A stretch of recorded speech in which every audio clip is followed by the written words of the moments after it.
में आज लगातार तीसरे दिन भी जोरदार हंगामा हुआ। आर्टिकल 370 को लेकर पिछले 4 दिनों से सदन में बवाल मचा है।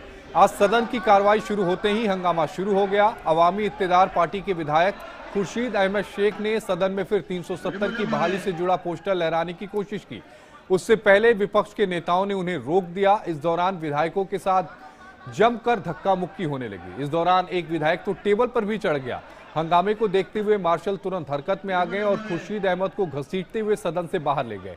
इस दौरान खुर्शीद जमीन पर गिर गए, उन्हें फिर बाहर निकाल दिया गया। इस दौरान बीजेपी के विधायकों ने भी जमकर हंगामा किया और सदन में भारत माता की जय के नारे लगाने लगे। आपको बता दें कि कश्मीर विधानसभा सत्र के दौरान गुरुवार को भी आर्टिकल 370 को लेकर विधायकों के बीच में जमकर हाथापाई हुई थी।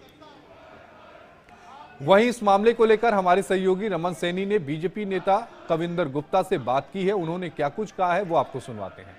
जम्मू कश्मीर विधानसभा में धारा 370 को लेकर आज तीसरे दिन भी लगातार हंगामा बरपा और दूसरे दिन लगातार मार्शल्स का उपयोग कर स्पीकर ने भारतीय जनता पार्टी के विधायकों को घसीट कर विधानसभा सत्र से बाहर जो है का रास्ता दिखाया है। हमारे साथ इस समय इस पर बातचीत करने भारतीय जनता पार्टी के सीनियर नेता और जम्मू कश्मीर के पूर्व डिप्टी चीफ मिनिस्टर, लेकिन 3 साल तक ये खुद विधानसभा के अध्यक्ष भी रह चुके हैं। इनसे बातचीत करते हैं।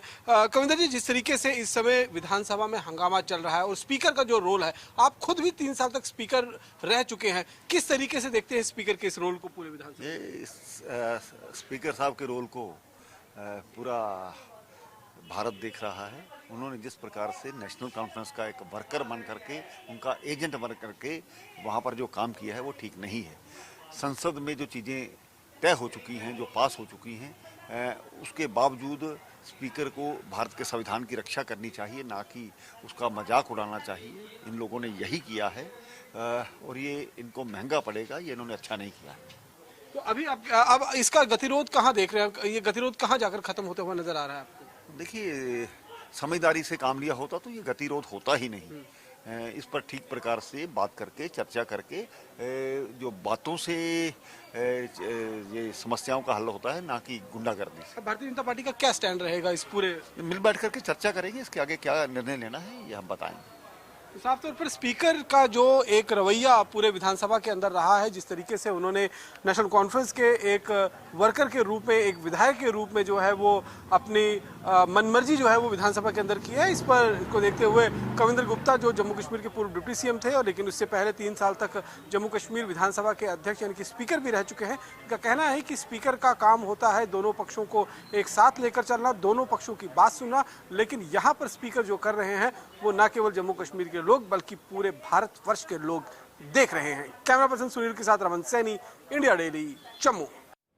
सुप्रीम कोर्ट ने अलीगढ़ मुस्लिम विश्वविद्यालय के अल्पसंख्यक दर्जे पर अपना फैसला सुना दिया है। सुप्रीम कोर्ट ने एएमयू का अल्पसंख्यक दर्जा बरकरार रखा है। फैसला सुनाते वक्त सीजेआई जस्टिस डीवाई चंद्रचूड़ ने कहा कि 4 जजों की राय एक है जबकि 3 जजों की राय अलग है। साथ ही कोर्ट ने कहा कि अल्पसंख्यक दर्जे की स्थिति का फैसला अब 3 जजों की नई बेंच तय करेगी। अलीगढ़ मुस्लिम यूनिवर्सिटी को लेकर सुप्रीम कोर्ट के फैसले का मुस्लिम धर्म गुरुओं ने स्वागत किया है। क्या कुछ कहा है उन्होंने, वो आपको सुनवाते हैं। आज ऑनरेबल सुप्रीम कोर्ट के अलीगढ़ मुस्लिम यूनिवर्सिटी के माइनॉरिटी कैरेक्टर के सिलसिले में जो फैसला आया है उसका हम लोग इस्तकबाल करते हैं, वेलकम करते हैं और हम ये समझते हैं कि आज के इसका फ़ैसला एक तारीख़ी और हिस्टोरिकल फ़ैसला है। ख़ासकर जिस तरीके से सुप्रीम कोर्ट ने अपने ही 1967 के फ़ैसले को अपहेल्ड किया है, जिसमें कि उसके माइनॉरिटी कैरेक्टर को ख़त्म किया गया था। ये 1920 में किस तरीके से ये यूनिवर्सिटी बनी और तब से लेकर के आज तक इस यूनिवर्सिटी ने कितने अहम पर्सनैलिटीज़ को पैदा किया है, जिन्होंने कि हर मुल्क के हर महाज पर मुल्क को सही राह पर, तामीर तरक्की की राह पर ले जाने की अपनी खिदमत अंजाम दी।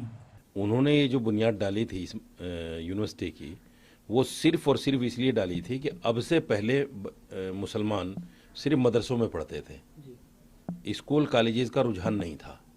और उस टाइम पे जो हमारे बड़े आलिम थे इंग्लिश तालीम को अच्छा नहीं समझते थे। सुप्रीम कोर्ट का ये फैसला मुसलमानों के लिए एक ऐतिहासिक जीत है, ऐतिहासिक कदम है सुप्रीम कोर्ट का। इसको तारीख़ में याद रखा जाएगा। और सुप्रीम कोर्ट ने, मैं समझता हूँ, ये किसी दबाव या किसी उसमें फैसला नहीं दिया, बल्कि जो संविधान का आर्टिकल 30 जो हमें संविधानिक अधिकार देता है कि हर धर्म के मानने वाला अपने धर्म पर अमल कर सकता है और उसको प्रचार प्रसार भी कर सकता है और उसके लिए अपने इदारे भी खोल सकता है, एजुकेशन इदारे। तो ये हमारा जो इदारा है, हमारी जो यूनिवर्सिटी है, ये उसी संवैधानिक अधिकार का एक हिस्सा है।